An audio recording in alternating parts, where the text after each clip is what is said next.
મારા વાલા પ્રિયો, તમે કેમ છો? તમે સ્વસ્થ છો ને? શું તમે બધા ખુશ છો? હું ખુશ રહેવાનો પ્રયત્ન કરું છું, પરંતુ ખુશ રહેવામાં અસમર્થ છું. કેમ ખુશ રહી શકતો નથી? શું તમે એમ વિચારી રહ્યા છો? પ્રભુ મને પ્રાર્થનાના જવાબ આપી રહ્યા નથી. હું પ્રાર્થના કરું છું, પરંતુ મને જવાબ મળી રહ્યો નથી. એવું લાગે છે પ્રભુ મને ભૂલી ગયા છે, મારાથી ચહેરો છુપાવે છે. તેમની હાજરી હું અનુભવી શકતો નથી. તેમનો ચહેરો મારાથી છુપાઈ ગયો છે એવું મને લાગે છે. કદાચ પ્રભુ મારાથી નારાજ છે. શું તમે આવી રીતે વિચારી રહ્યા છો? કેટલીક સમયે તે ગુસ્સે થશે. શા માટે જાણો છો? શું તે આપણા પિતા નથી? પિતાનો ગુસ્સો અવજ્ઞા કરનાર બાળક પર હોય છે, જાણો છો ને? મેં તમને કહ્યું તેમ ન કર્યું, જાઓ મારી સાથે વાત ન કરો, તેઓ એમ કહેશે ને. પરમેશ્વર પણ આવા જ છે. શું તે આપણને તેમના બાળકની જેમ પ્રેમ કરતા નથી? જુઓ તમે બાઇબલની અંદર યશાયા તેના 54 અધ્યાયના 8મા વચનમાં, મારા ક્રોધાવેશમાં હું તારાથી ક્ષણભર વિમુખ થયો હતો, પણ હું અવિરત પ્રેમથી તારા પર કરુણા દાખવીશ. તારો ઉદ્ધાર કરનાર પ્રભુ એવું કહે છે. તે આપણાથી પોતાનો ચહેરો છુપાવે છે. શું તમને તે અનુભવ થયો છે? મને તે અનુભવ થયો છે. કેટલીક વાર આપણે ગમે તેટલી પ્રાર્થના કરીએ, આપણે તેની હાજરી અનુભવી શકતા નથી. તે પોતાનો ચહેરો છુપાવે છે, પરંતુ તે સદાકાળની દયા સાથે આપણા પર દયા કરશે. જ્યારે આપણે ભૂલો કરીએ છીએ, તે આપણને સુધારવા માટે પોતાનો ચહેરો છુપાવે છે. જો બાળક યોગ્ય રીતે અભ્યાસ ન કરે, સારા માર્ક્સ ન લાવે, તે તેના મિત્રો સાથે માત્ર ફરતો જ હોય તો પિતા કહેશે, મારી સાથે વાત ન કર, દૂર જા, હું જે કહું છું તું તે સાંભળતો નથી, સારી રીતે ભણતો નથી, માર્ક્સ લાવતો નથી. પિતા કહીને વાત કરશે નહીં, જોયું છે ને? તે બોલે તો પણ તેની પાસેથી મોં ફેરવી લે છે. શું તેનો અર્થ એ છે કે પિતા બાળકને પ્રેમ કરતા નથી? તે પોતાનો ચહેરો છુપાવે છે કેમ કે તે તેમને પ્રેમ કરે છે અને સુધારવા માટે કરે છે. એક સમયે મારે સભાની અંદર પ્રચાર કરવો પડ્યો હતો અને સવારના સમયે ઉપવાસ અને પ્રભુના ચરણોમાં પ્રાર્થના કરવાની મને ટેવ છે. હું સવારથી રાહ જોઈ રહ્યો હતો, પ્રાર્થના કરતો હતો. પ્રાર્થના કરતા કરતા 1 કલાક વીતી ગયો, 2 કલાક વીતી ગયો. પ્રભુનો ચહેરો મને દેખાતો જ ન હતો. હું મારી આત્માની અંદર તેમને જોઈ શકતો ન હતો. હું તેમનો અવાજ સાંભળી શકતો ન હતો. મારે શું ઉપદેશ આપવો જોઈએ, મીટિંગમાં શું બોલવું જોઈએ, પ્રભુનો ચહેરો મારાથી છુપાઈ ગયો હતો. એવું લાગતું હતું કે હું તેમની હાજરી અનુભવતો નથી. હું પ્રભુની સ્તુતિ કરવાનો અને ગીત ગાવાનો, પ્રાર્થના કરવાનો સંપૂર્ણ પ્રયત્ન કર્યો. 2 કલાક વીતી ગયા. તેમનો ચહેરો મારાથી છુપાયેલો હતો. હું દુઃખી થઈ ગયો. તૂટેલા હૃદય સાથે મેં કહ્યું, હે પ્રભુ, જો તમે મારાથી તમારો ચહેરો છુપાવો તો હું આજે ઉપદેશ કેવી રીતે આપી શકું? તમે આવીને મને ઉપદેશ આપો જેથી હું ઉપદેશ આપી શકું. હું કઈ રીતે કહી શકું જ્યારે તમે કંઈ કહ્યું નથી? હું તમારી હાજરી અનુભવવામાં અસમર્થ છું.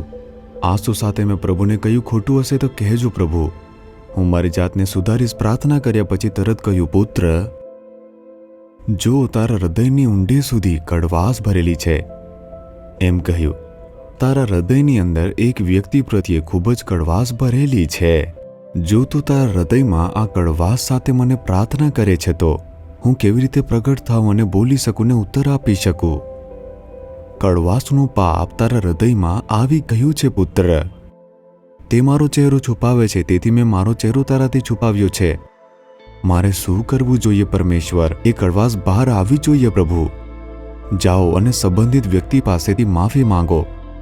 જો તારા હૃદયમાં દુઃખ, વેદના, કડવાશ હોય, હું કેવી રીતે વાત કરી શકું, કેવી રીતે ઉપયોગ કરું? હું સંમત થયો અને પ્રભુનું પાલન કર્યું. જલ્દીથી મેં માફી માંગી, સમાધાન કરીને પાછો આવ્યો. પ્રભુએ મારી સાથે વાત કરી, આજે તું આ ઉપદેશ આપ. આવા લોકો આજે આવવાના છે, તેમના માટે આ રીતે તું પ્રાર્થના કર. હું આવીને ચમત્કાર કરીશ. તેમણે આનંદથી આ વાત કહી. અને પછી એવું જ થયું. પરમેશ્વર કેમ પોતાનો ચહેરો છુપાવે છે? ઘણી સમયે જ્યારે પ્રભુ પોતાનો ચહેરો છુપાવે છે, વાત કરતા નથી, આપણે ત્યાર પછી છોડી દઈએ છીએ, બાઇબલ વાંચતા નથી, પ્રાર્થના કરતા નથી, એમ કહીએ છીએ પ્રભુ મને ભૂલી ગયા છે અને આપણે પીછેહટ થઈ જઈએ છીએ.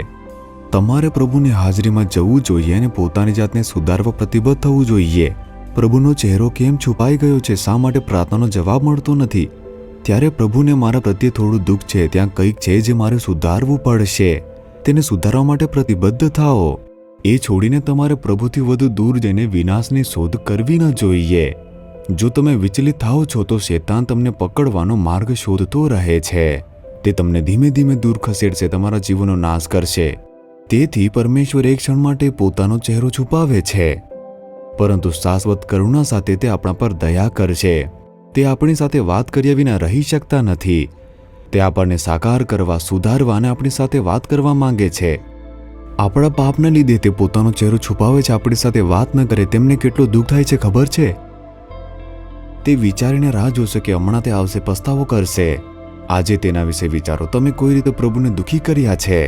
તમારા કારણે શું પ્રભુના નામની નિંદા થઈ ગઈ છે? તમે કોઈ જગ્યાએ ભૂલ કરી હશે તે જુઓ, અને પરમેશ્વરના કદાચ છુપાયેલા ચહેરાનું કારણ તમે બની ગયા હશો. તેથી તે ચહેરો છુપાવે છે, પરંતુ તે તમારા પર દયા કરવાની રાહ જોઈ છે. તે તમને માફ કરવા માટે, સુધારવા માટે, આશીર્વાદ આપવા માટે રાહ જોઈ રહ્યા છે. પ્રભુ, મને માફ કરો, મારાથી ભૂલ થઈ છે, મેં તમને દુઃખી કર્યા છે. મહેરબાની કરીને મારાથી ચહેરો છુપાવશો નહીં. જો તમે મારી સાથે વાત કરશો નહીં તો હું જીવી શકતો નથી. મને તમે માફ કરો. એક શબ્દ કહો પ્રભુ. પરમેશ્વર રાહ જોઈ રહ્યા છે. તે તમને ઊંચે સ્થાન પર ઉઠાવશે.